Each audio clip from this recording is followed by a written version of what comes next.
Hello, and thanks again for joining me for another episode of 177 Nations of Tasmania. In this episode, I'm talking with Melika about Iran and Iranian culture. Now, Iran is a country about which Australians have quite a few misconceptions. And let's face it, when you hear about Iran in the media, it's usually fairly negative things. I hope in this conversation to show people that there's another side of Iran, because Iran is in fact a country with a very rich and ancient culture and contains a wide diversity of people and ways of living. And I'm hoping Melika sharing her story will make people more curious and more interested in this really fascinating country and culture. So first question, sort of an easy one, but maybe it's a long answer, I don't know. What brought you to Tasmania in the first place? First, let's start from why Australia, then Tasmania. From the beginning, I just wanted to continue my education in PhD in Milan. But because I have a husband, so he couldn't come to Milan regularly. So, he as a partner, he couldn't live there. And then I decided to not get separated from each other. Anyway, but we decided to come to Australia.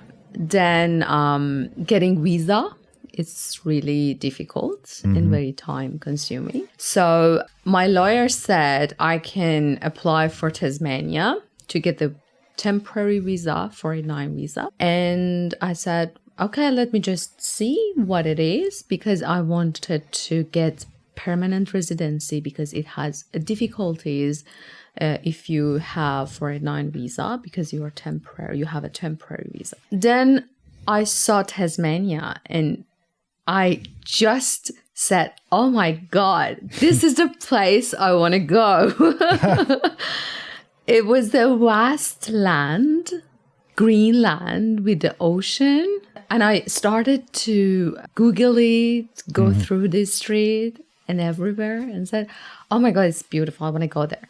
But because it's a small city, my husband was worried about finding job. Maybe finding job would be difficult. And I said, no, I just want to go there. And because I come from Tehran. Tehran is a massive, compact city.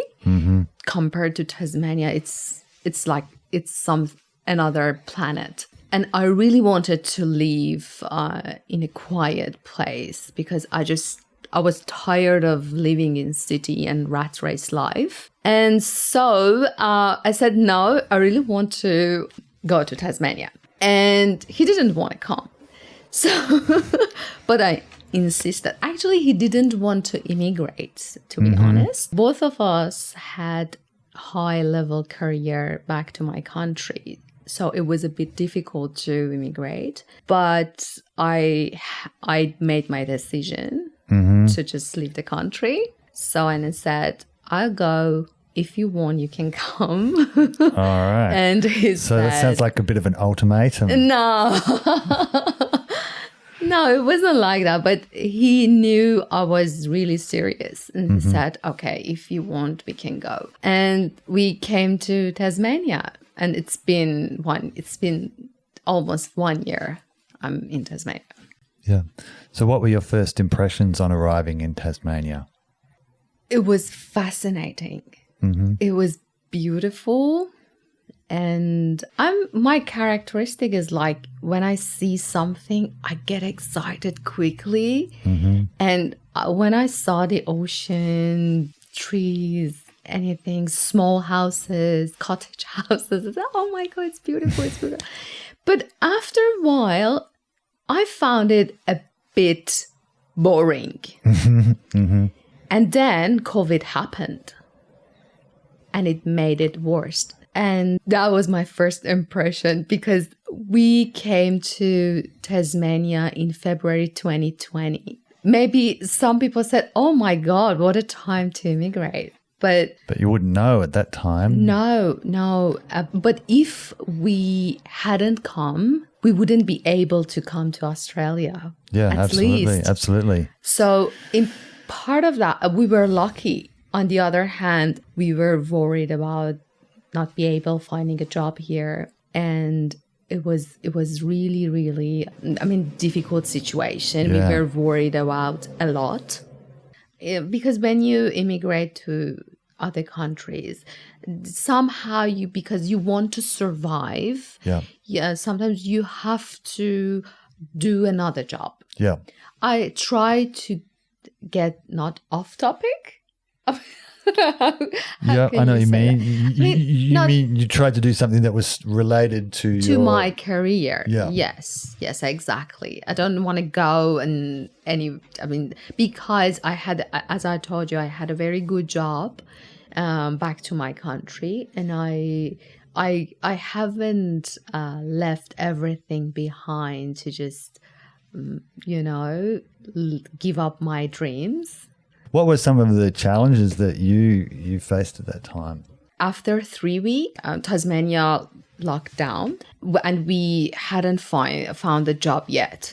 So we were so worried that how long it would take. And because we had temporary visa, so government didn't help any temporary visa holder. And he said, if anyone cannot afford to spend their expenses, they can leave the country and go back to their country. And it was the worst time ever because we quit our job in our country. We rented our house and we planned to live forever in Australia. And imagine we came and then they said, okay, we cannot support you. If you want to go back, you can go back. And then when everything's get fine, you can come back again. How that can be happen?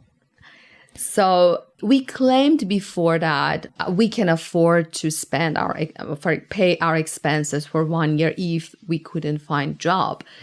But when COVID happened, nobody knows how long it would take. Yeah. So just that part was really annoying. But luckily, I could find job after 1 month in COVID.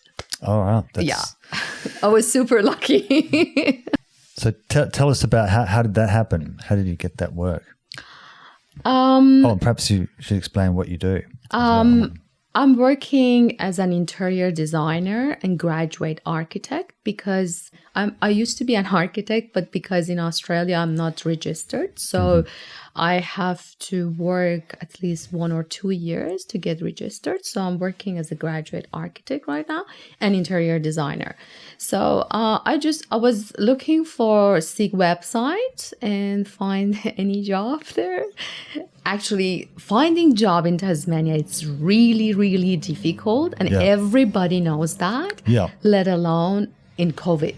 And I just saw an advertisement very out of blue. I just called them and chased what they want, what they don't want. He's an amazing guy. And he started to talk to me and interview on the phone and said, what time do you have? What time you can pop in? I said, anytime, right now. And he really did like that. And he said, okay, come on in. We can talk about that. And I went there. And but I was working as a sole trader because COVID situation, nobody knows about the stability and sort of thing. So I was cooperating with him. And I just found the job like that.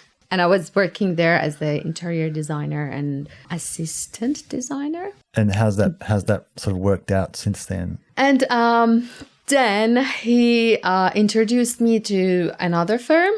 So, and I started another job there, in that firm and also the previous one. Then I found the architect who I'm working with right now. And now I'm working with many people because I'm running my own business. So, I'm working with different firms and different people. Okay, so you're kind of a bit like a subcontractor. Yes. You do work for different on different projects. Yes. Working on different projects, exactly. Yeah. And are you enjoying that so far? Yeah, I really like it because it gives me flexibility of time and also choosing people. Sometimes you think you're not stable, especially in my at my stage, and but I quite like it. Yeah. But my husband couldn't find job here, and we struggling a lot and he was always telling me, I told you we cannot find job in Tasmania. What's his field? He's an IT engineer. Okay. He tried for 7 months, 8 months, but he just got 2 interviews. And we decided he went to Adelaide. Actually, he applied for some firms from Tasmania and he saw a good feedback. So he traveled there and he got 7 interviews in 1 week. Yeah, wow.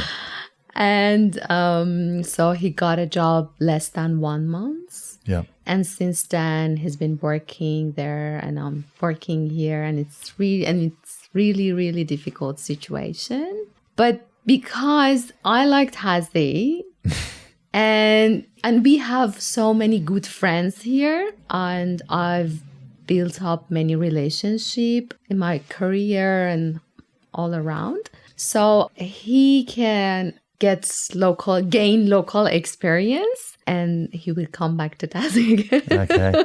Well, it does help if it's much easier to get a job here if you already have a job. Yeah. And that's the challenge for new migrants is just getting a foot in the door.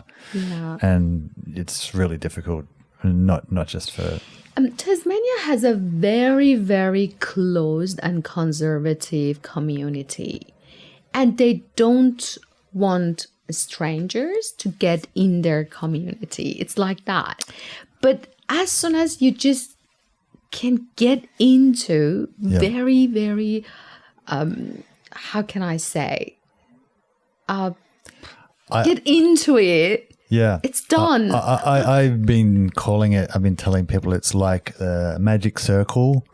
It's from the outside, it seems closed in, but once you can find the entrance, and it's not obvious how you do it.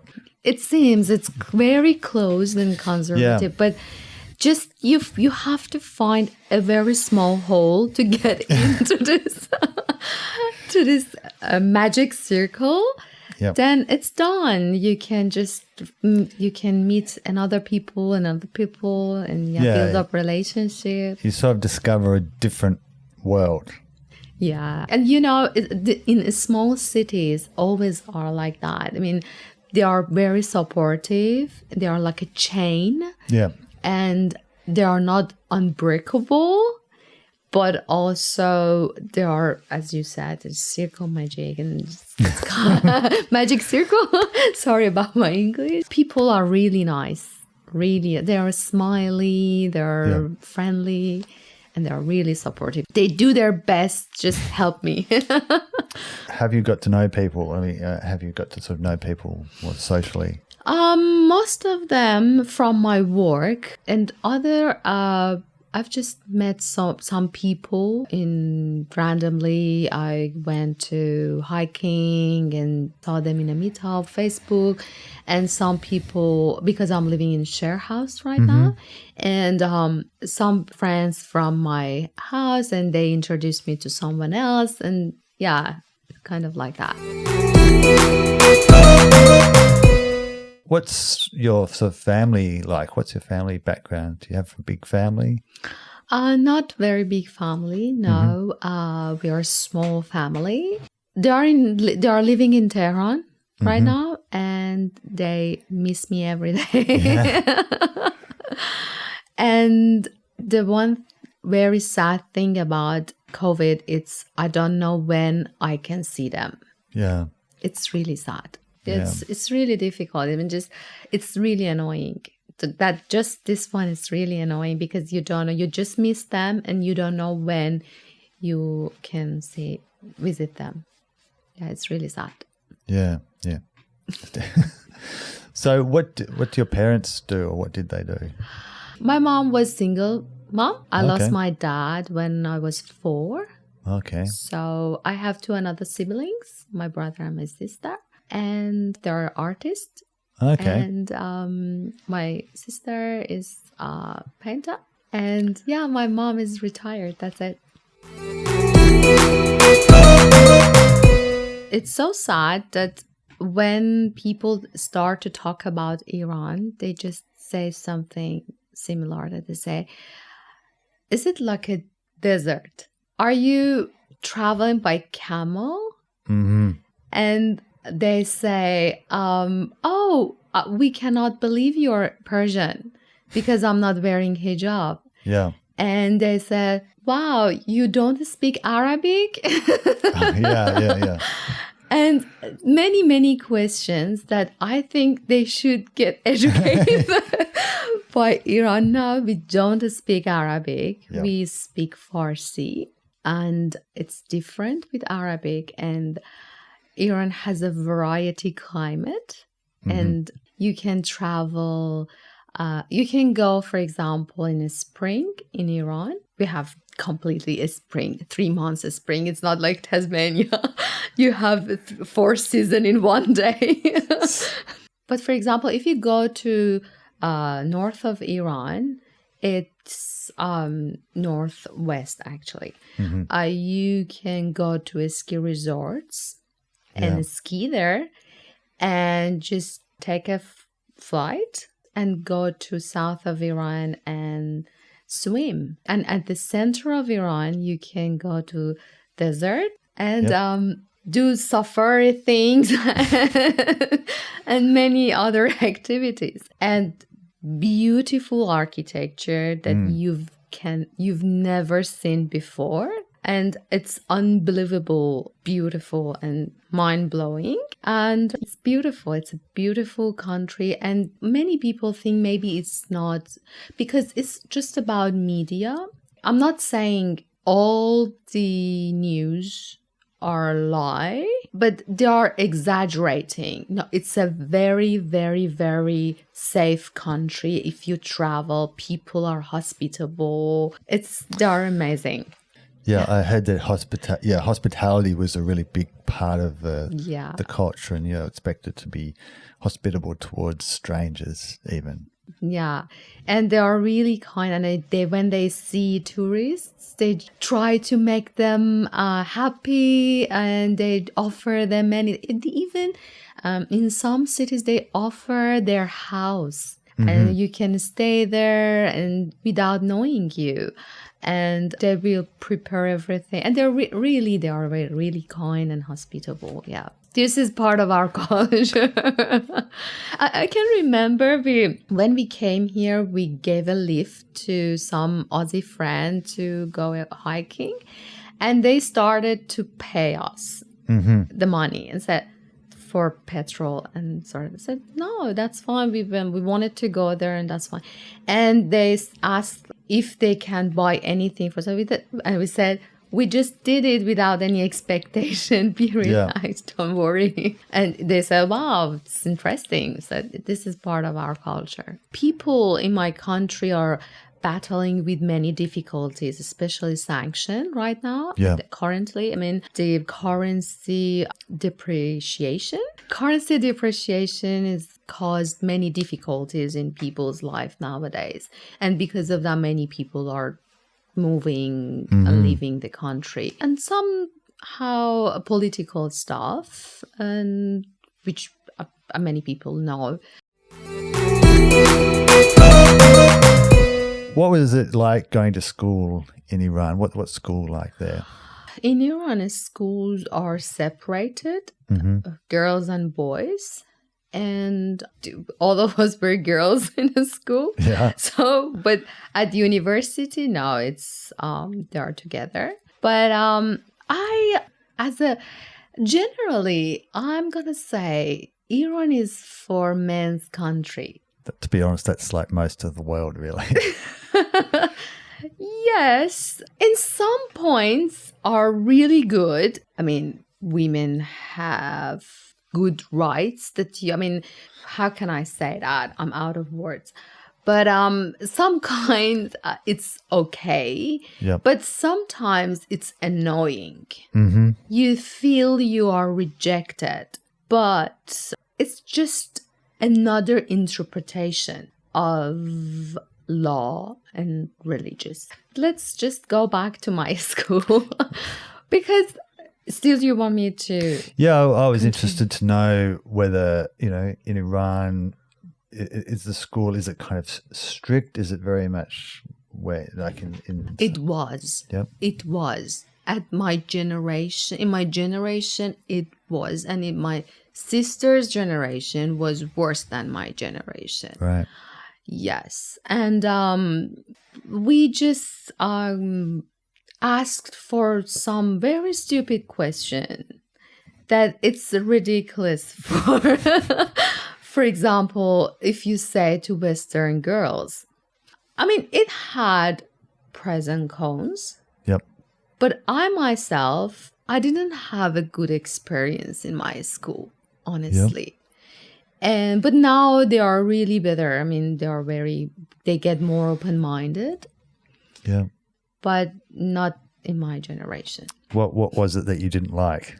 Like, for example, I had a long hair, and we had to wear scarf. And my hair shouldn't be appeared from my scarf. I was just 7, 8 years old, and I didn't know anything about sort of things. And I'd been asked, just hide your hair and put it in your dress and don't let it get appeared. Okay. And sort of things. And for example, many stupid so lots of requests. Little rules. Little rules, and which are not important for a little girl. Yeah. And so has that changed now? It's completely. Yeah, right. Completely, yes. Definitely. It just they don't wear scarf at school. Okay. Yeah. And I mean, these last years, 5 years, many changes happened. And I think in future it's getting better and better and better. I hope so. And so when you were at school, did you have any sort of plans or ambitions for the future about what you wanted to do in life? From the beginning, I really wanted to be an architect. Even I was a child, I wanted to be an architect. I was telling my mom, I want to build houses. Because my mom always did the same. We had always changed something. And we had renovation in our house all the time. And then because I was very smart, they pushed me just, you are smart. I was top students at the school, and they said and go and study electronic and in Iran we have entrance exam of university, which is really difficult. State universities is really it's really difficult. And oh my God, I think this is the worst part of education in Iran. Because 1 year students just spending all the year to study and just get into, and most of them they cannot, and again and again they have to do it anyway. And when I accepted, they said, go and study electronic. I studied electronic and I quit it after 3 years. All right. Gave it for 3 years. Wow. Yeah, because I started my job at year of 3. Third year. Yeah. Then I saw, no, it's not my characteristic. I cannot do this job anymore. So I quit university, I quit my job, I quit everything and started to study architecture. What are some of the maybe cultural differences that you've noticed between, there are probably lots, but what maybe some of the bigger ones between Iran and Australia? I think, as I told you, in my culture, we are very hospitable and we support each other. For example, if I have a problem, a man would die to solve my problem. And for example, if it's late at night, he would do everything. I'll be safe. But here, if you say, okay, I'm okay, they said, okay, you are okay.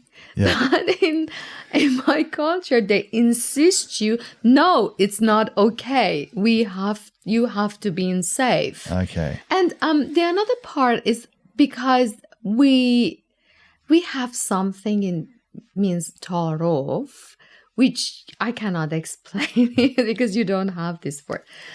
But for example, we say no, but we know deeply inside you are not saying no. Okay. You are saying yes. And because of that, I said no, because you are not telling deeply the truth. So we try to insist you to just come up with the exact feeling. Yeah. This is kind of, but here said, for example, I said, would you like this? And they said, yes. But in my culture, they said, no, thank you. And said, we know he wants to do that, but because of that, come on, don't be shy. You can have it. We insist each other. Okay. So it's kind of an unspoken thing that when someone says no, they really mean yes. So you've got to ask them again. Yeah. With people from the Middle East, that it seems that having good sort of social skills, good interaction skills is something that's really important. Is that true? Yes. Yeah, true. Yeah, because they are cheerful and they socialize easily. But some part of Iran, it's completely different. Okay. Because as I told you, Iran has different climate. Yeah. So climate change the people behavior a lot, also architecture. Yeah. And so, for example, in cold weather, people are more conservative, more introverted, but in warm areas, they are completely different. So because Iran has different weather, cold and warm areas. So especially, for example, if you go through the south of Iran, people even speak Arabic. And we have different actually languages. And south of Iran, people speak Arabic and they are amazing. They are amazing. They are so hospitable. They are so kind. Oh my God. Even for me, they are coming from other planet. They are so generous. They are unbelievably kind. And it really related to weather. And for example, in north of Iran, people are completely different. I mean, they are more, I don't know how can I say that, but every city has their own character. In Iran, Tehran is somewhere else.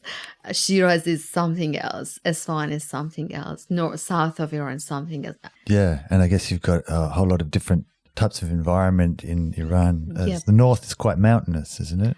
Different. I mean, for example, Northwest has the different climate, different environment, different climate, different culture, and even language to north of Iran. North of Iran, more green and humid. But for example, in Northwest, it's colder, it's mountain. We have deep snow there, and even in Tehran, we have many, many good ski resorts. But yeah, difference completely.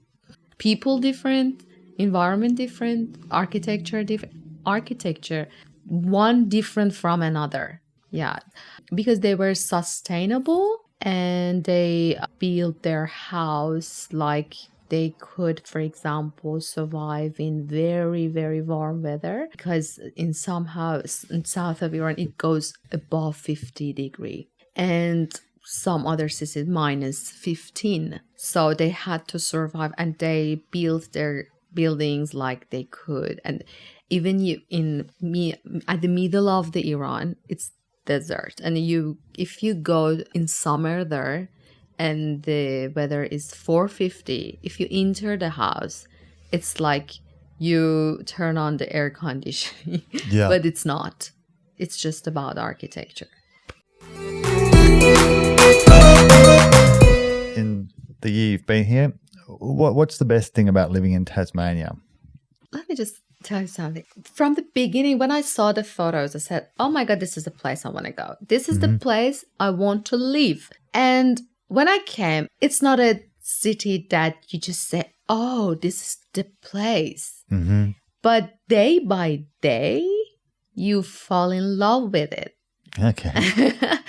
I mean, if you can find how you can have fun here and how you can enjoy it, it's enjoyable. And I love the nature of here. It's like, oh my God, let me tell you something. Last week, I was swimming in Taruna Beach and I saw dolphins 6 meters away from me.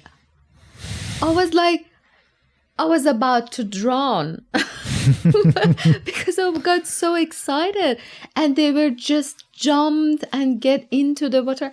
Where I can find this beautiful scene? I mean, I was in city all my life, and just saw buildings, cars, pollution, and because Tehran is really polluted in winter. And now I can go hiking, and it's just 10 minutes away from my house. And then I can come back and I can swim. This is the quality of life. Yeah. Which I love it. And I love the nature here. It's like sometimes when I don't know, maybe you're gonna interrupt me, but better just pause this part. Because sometimes when I'm hiking, I just go and hug trees, kiss them, and cuddle them. So, oh my God, what a fascinating area. Yeah. Sometimes I look crazy because my friends said, oh my God, don't do that. You are at the risk of get bitten. And I said, I don't care. I just want to hug them and kiss them. Yeah, it's beautiful. I was in Brunei Island, and that was my first time I faced the big open free ocean. I've traveled a couple of countries, but here nature is wild and raw, and it was on infinite ocean, and I started to cry because it was so emotional for me, and it was so beautiful. I don't know how. Yeah, it's beautiful. You have to be very appreciated of having this beautiful land. If you were someone from Iran was thinking about coming to Tasmania, what advice would you give them? What do you think they would need to know?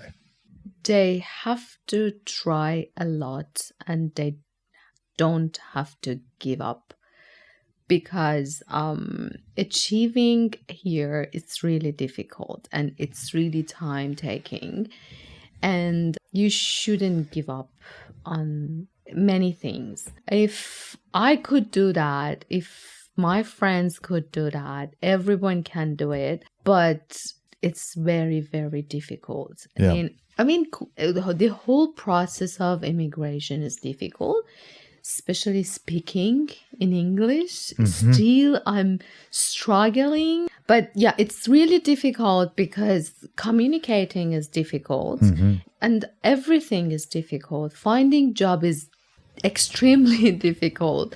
And they have to just find friends from anywhere. I mean, build up their community. I mean, not only Persian community. You have to make friends from different communities. As I met you in Japanese community. I mean, we are living in a time that communication and connection are really important.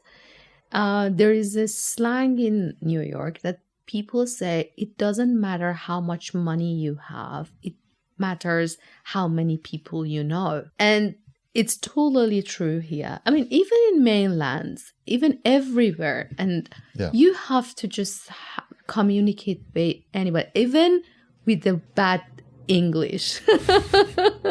Try your best. It's really difficult because you cannot do it as your same language, and you're going to lose your self-confidence. You're just, because it happens for you. But if you fall down, just get up again. That's it.